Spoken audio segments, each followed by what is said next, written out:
fresh scrutiny on the electricity sector following the landmark decision by Enugu State Electricity Regulatory Commission to reset electricity tariffs for Band A customers while retaining tariffs for Band B to E customers. The Enugu State Electricity Regulatory Commission has approved a new electricity tariff for MainPower Electricity Distribution Limited, which has the responsibility for Enugu State and is successor to the Enugu Electricity Distribution Company. The EERC reduced MainPower's Band A rate from 209 naira per kilowatt hour to 160 naira kilowatt hours. That's about 50% reduction there, 50 naira reduction there. The revision, which takes effect from August 1st, 2025, was halted by some as a step towards localized energy autonomy, but has also stirred up intense scrutiny of the country's power distribution companies and the manner in which they are operated, especially in relation to their current high electricity charges.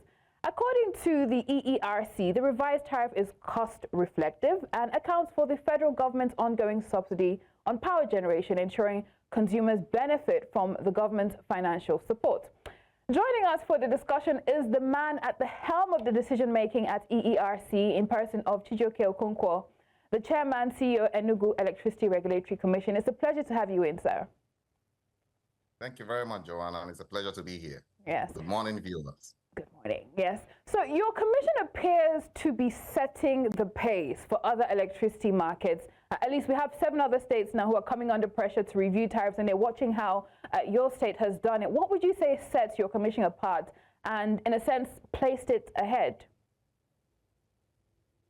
Well, I guess you are aware of what is happening in Enugu State. I must say that the drive in which His Excellency, the Executive Governor of Enugu State, has actually been driving reform, implementing innovative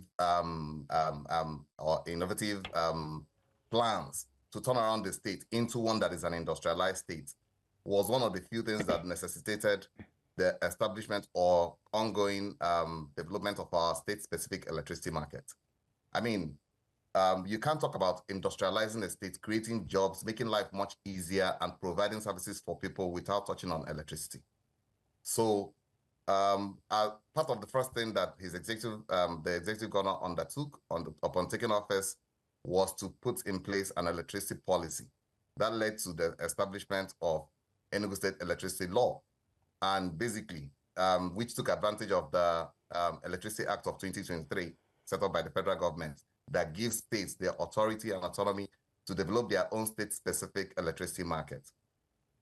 And with that law in place, we were headhunted and appointed as commissioners to set up our own regulatory commission and drive the development of our own state-specific electricity market.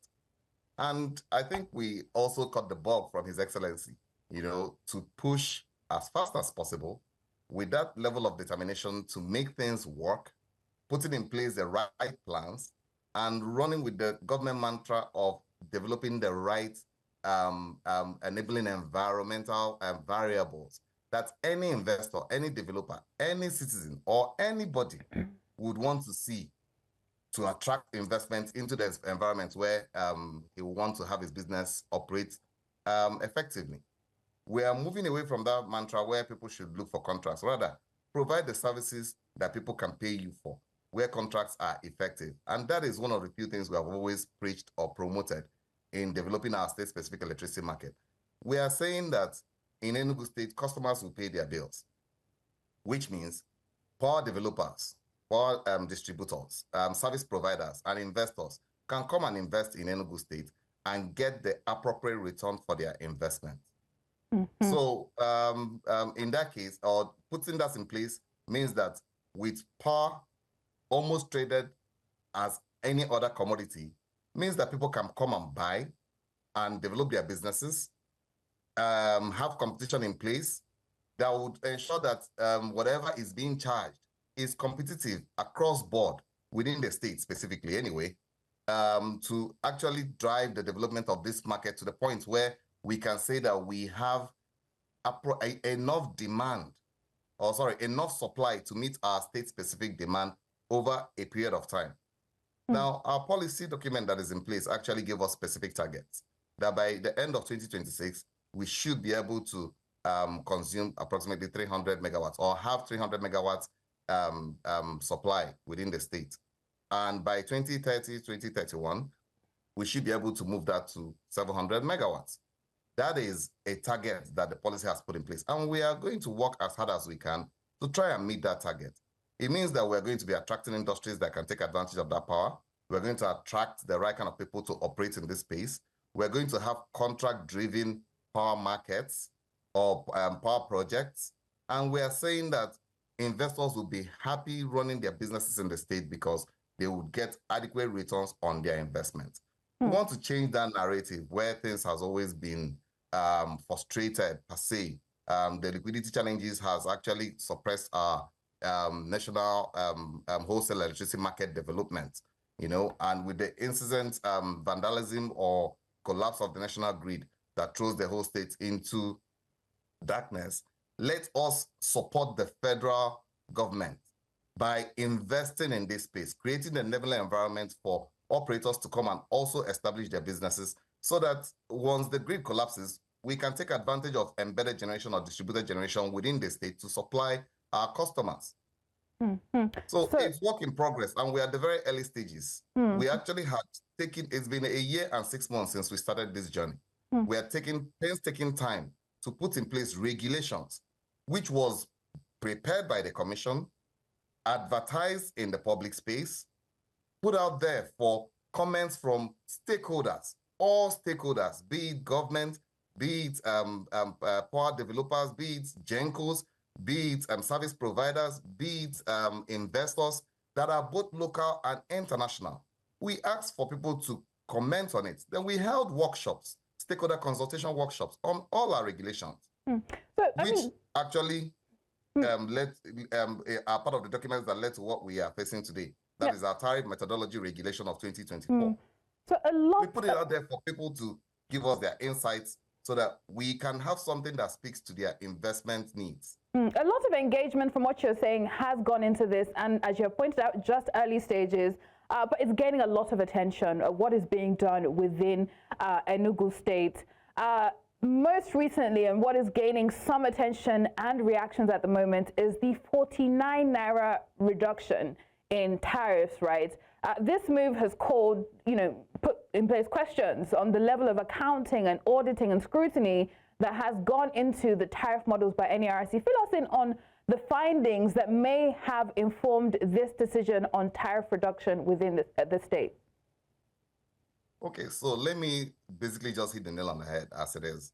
The 49 Naira reduction was based on our assessment, analysis, verification, validation of the data and information that was submitted to us during the tariff application processes from our subco, the MainPower Electricity Distribution Company.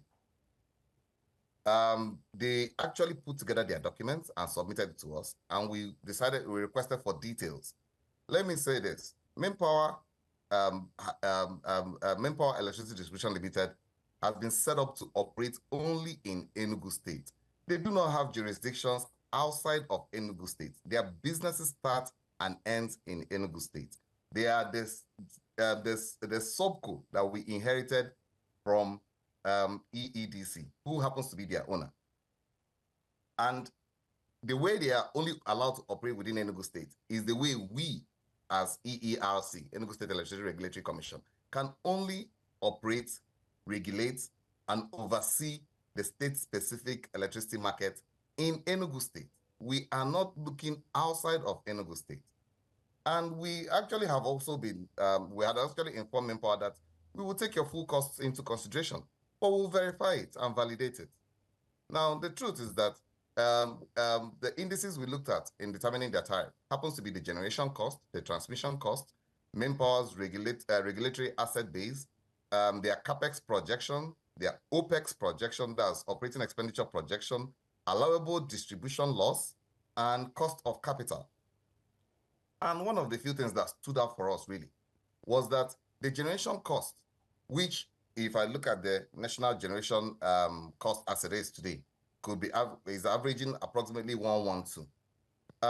is actually delivered through or via EEDC to MainPower for distribution in Enugu State, and is coming to us at a reduced rate of 40 naira for other generation companies, in quotes, while the new Zungeru hydro power plant that has just come on stream adds another 5 naira plus to it, bringing it to over 45 naira.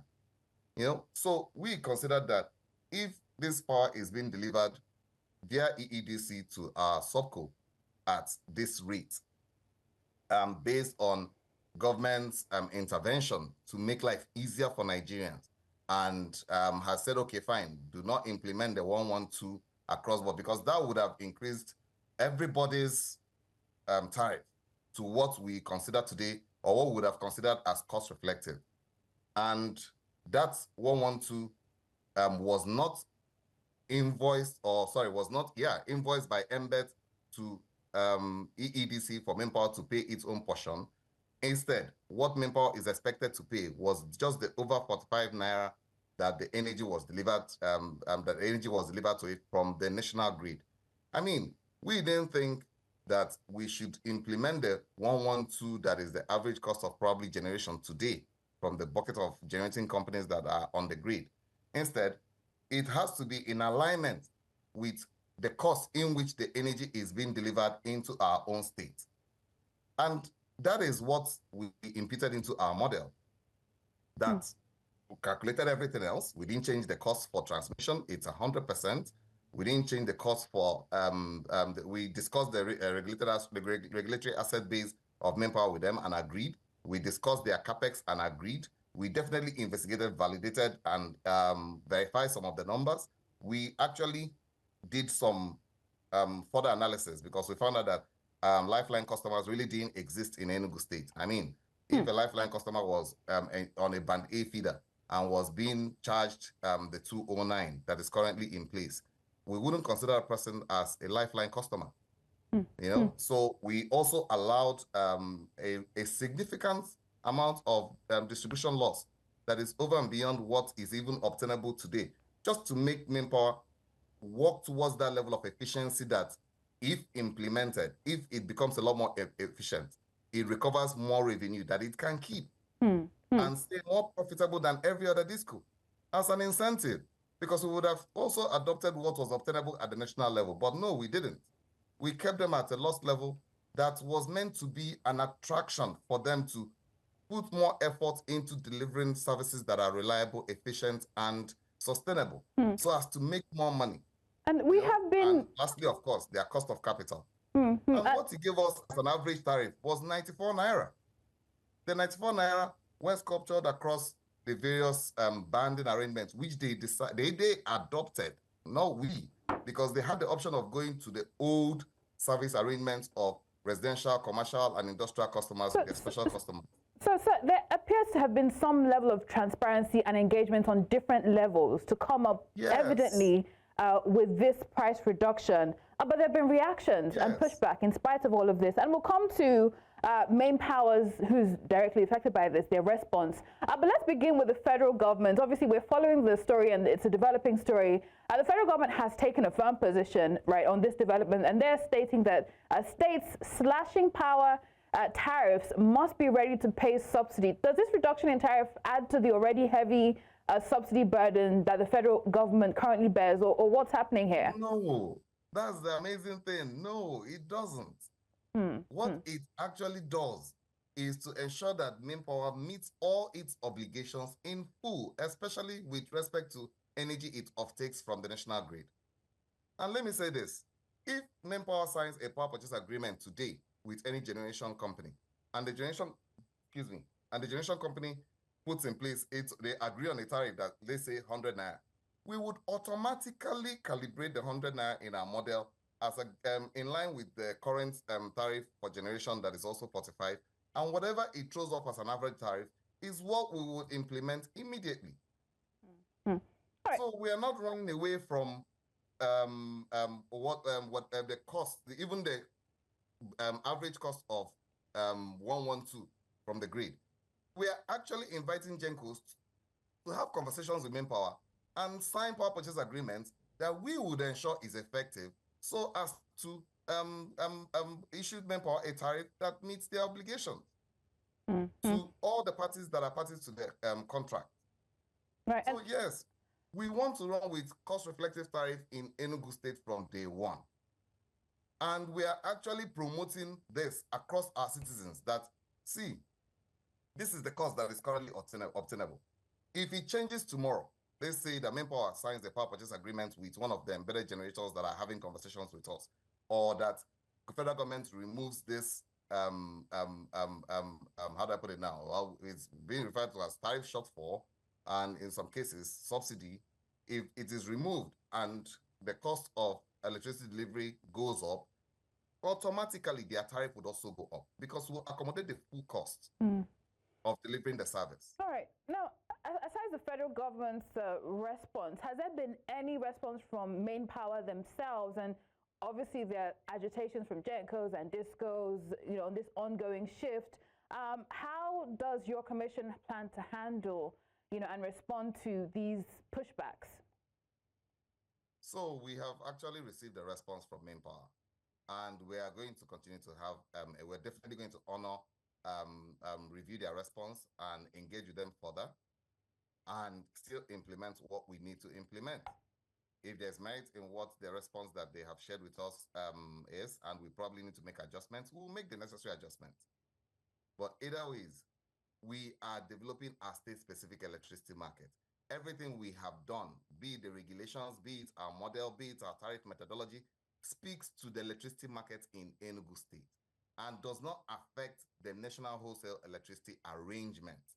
Instead, what it does is to put in place that structure for competition. And this is the first step.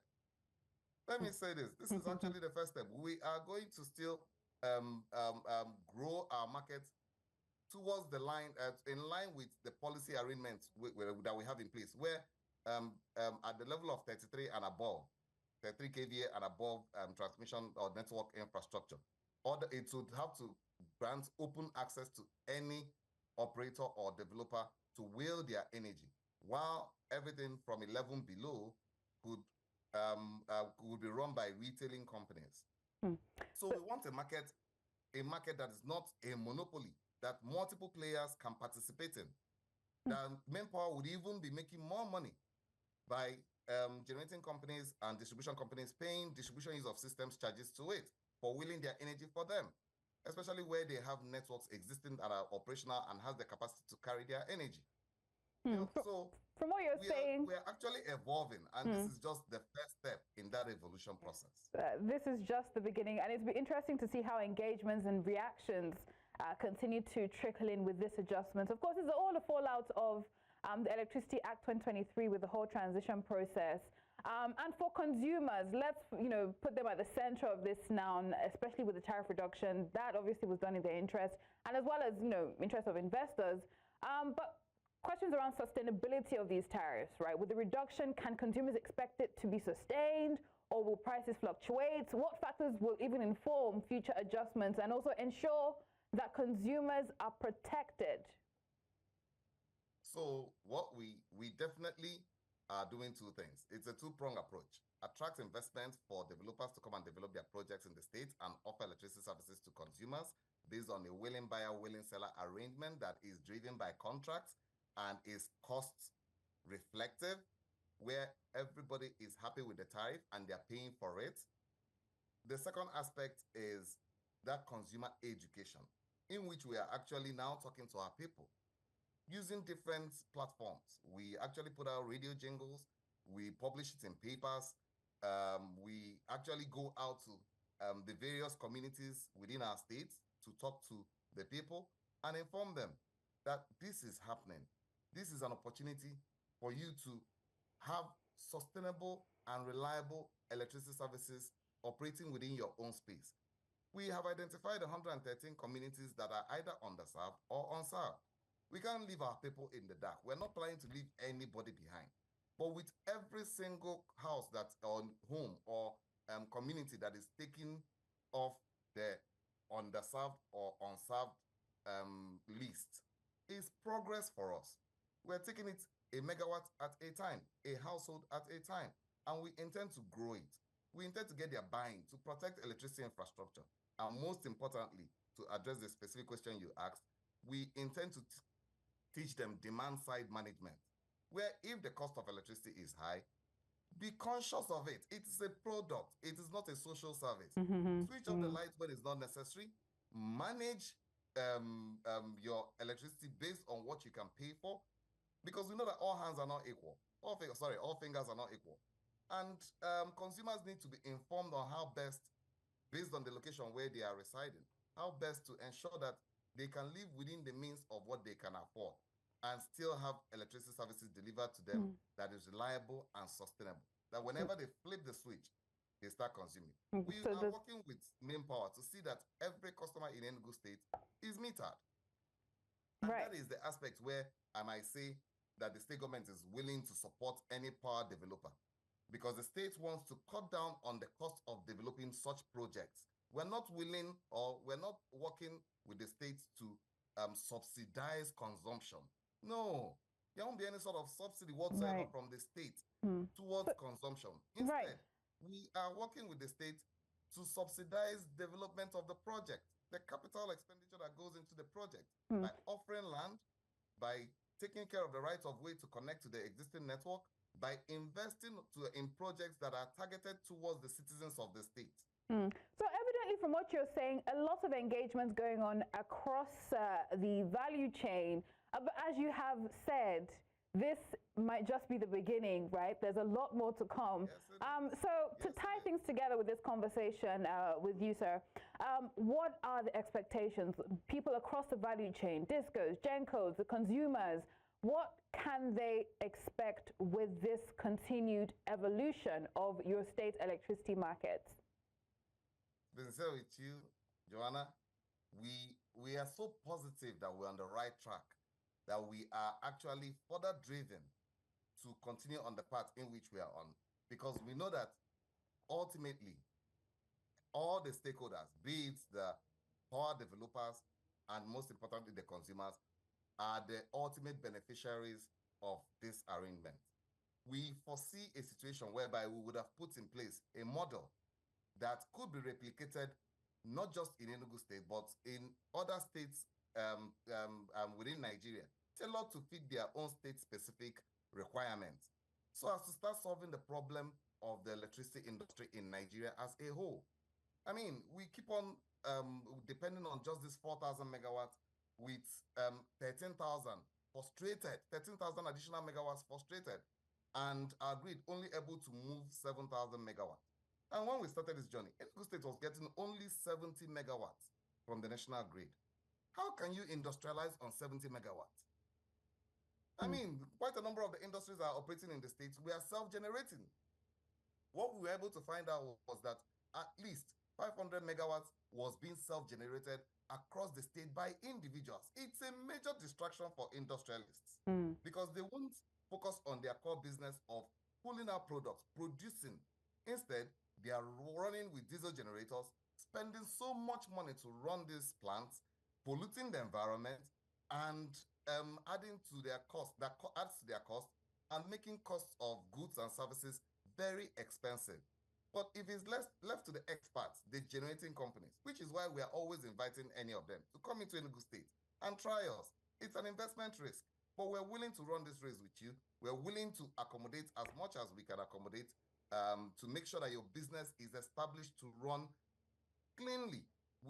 Our own part is to make sure that the cost that the energy is going to be delivered in our state for is transparent, is accountable, and definitely they would get the revenue associated with us, associated with it, because we expect that our people will pay the bill. It's based on, like I said, a willing buyer, willing seller agreement. So we foresee that our customers in Enugu would enjoy having 24/7 power in the state, so that whenever they flip the switch, the light comes on. And if they want to manage if they want to probably use that 10 ACs at the same time, splitting it, that means go ahead. But if they want to conserve and manage within what they can pay for, then they would also implement some demand-side management strategies.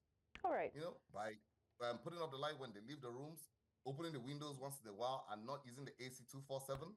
you know, and using the pumping machines when it is necessary. That's the heavy load consumers. All right. So that is a cost that we are actually. So definitely, yeah, definitely a lot to look forward to. But thank you so much for all the insights on the show, and I'm sure we'll be watching. Other state electricity markets will be following this development, and who knows, maybe even following suit. Chijioke Okonkwo, Chairman, CEO of Enugu Electricity Regulatory Commission. Thank you for your time. Thank you very much, Joanna. Really appreciate you. A pleasure. After this break, we'll have Lanre Elatui, electricity market analyst, to also break down and provide a neutral, somewhat neutral perspective on the conversation. So stay with us for that right here on Business Edge.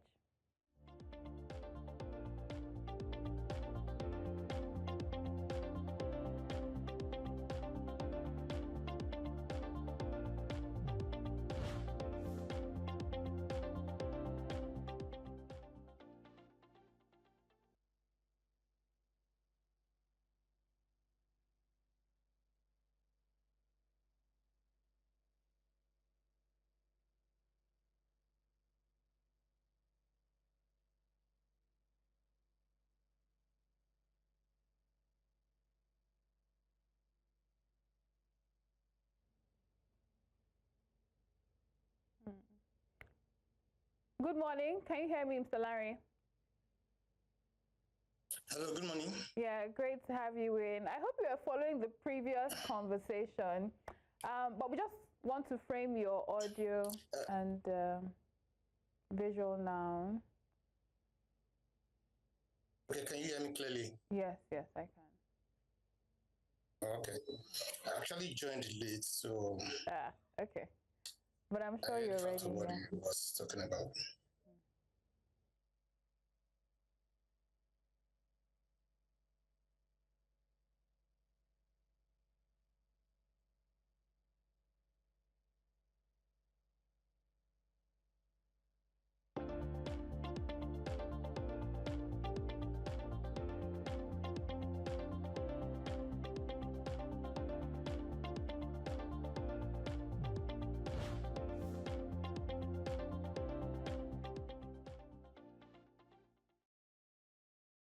All right, more on the ongoing shift within the state's electricity market. Enugu State evidently taking the lead with the revision, and again, as the chairman just said, data-driven revision of tariffs within the state, a 49 naira reduction. We have joining us to also provide more perspective, right, Lanre Elatui, electricity market analyst. It's great to have you in. Good morning. Yes, good morning to you. I mean, let's consider the implications of this. Can we boldly say, right, that before now, within that state, and who knows, maybe across other states, Band A customers have been overcharged? I wouldn't say that categorically, and it would be so unfortunate if you're trying to see it from that perspective. And, you know...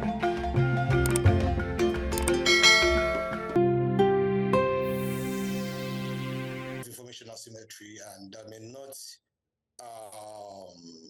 allow me to speak directly into what has happened from Enugu State.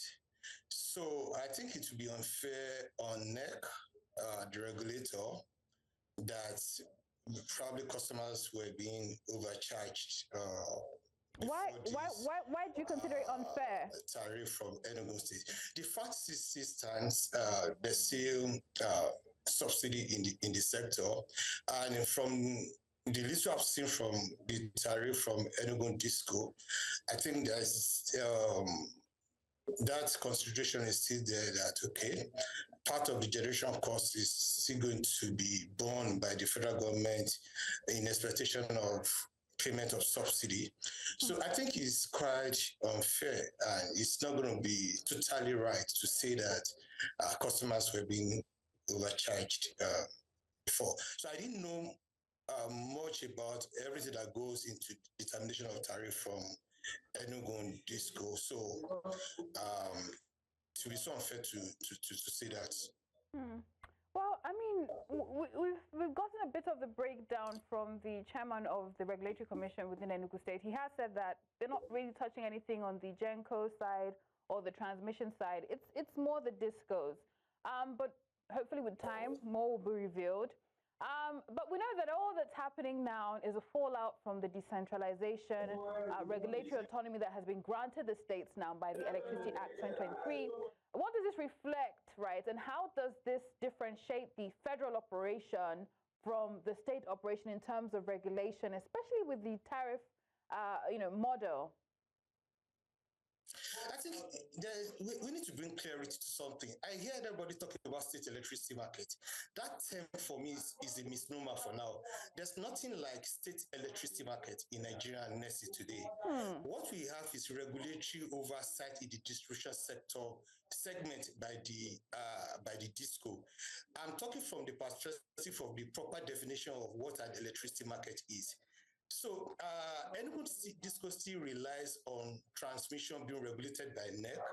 Enugu DISCO still relies on buying electricity from the wholesale market, still regulated by NEC. So that term electricity market is a misnomer in a proper definition of what an electricity market is. So let's get that clear. I hear that a lot from many experts. So what does the Electricity Act 2023, what power does it give the states, right? Because the conversation has been they now have some level of autonomy to regulate their own market. So, I mean, how do you now differentiate that and say, no, there's no such thing as state electricity markets? For now, they can only regulate distribution, and that is the only thing that they're going to regulate right now, until they have an islanded power system whereby they have GENCOs, they have their own dispatch center, they have their own system operator, they have their own market operator, they have their own transmission line, and it is at that point that they can say that they have regulatory oversight on the entire value chain of the electricity market. For now, what is being played out is that they are the one to determine the end user's tariff at the distribution level. So they only regulate the DESCOs in their service area. So I think that has to be made clear. For now, they still relies on the wholesale market. It's regulated by NEC. If they want to buy electricity in the wholesale market, they have to come to the wholesale market regulated by NEC to buy electricity. So as such, you can't say that you are running an electricity market in the proper definition of electricity market, not Nigerian version of definition of electricity market. So what they're doing right now is to regulate distribution segment.